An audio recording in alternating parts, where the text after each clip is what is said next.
괴로움이 오는 이유가 무엇인지 알아야 없앨 수 있지, 없애려고 한다고 없어지지 않습니다.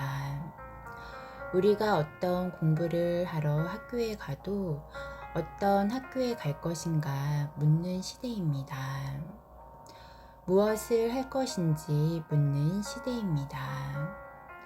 결혼을 하더라도 만나서 무엇을 할 것인지 결정을 하게 하는 시대입니다.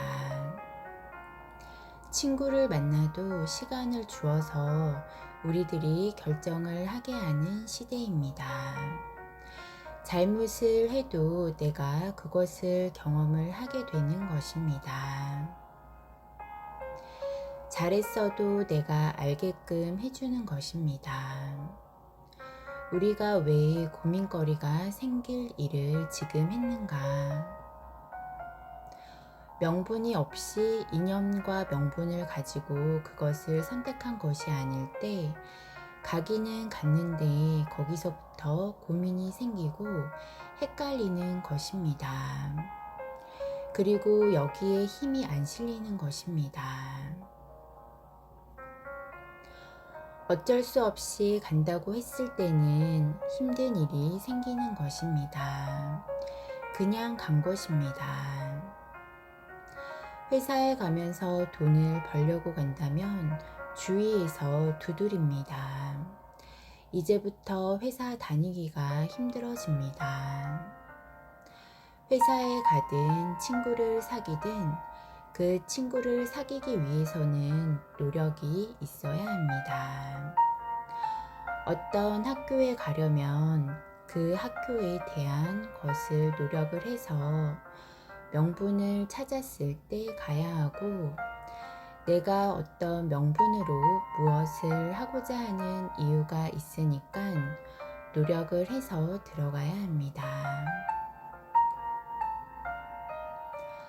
어떤 환경이 되고 부모가 돈을 좀 도와주고 내가 돈이 있다고 해서 어떤 학교에 들어가도 되는 줄 알면 착각입니다.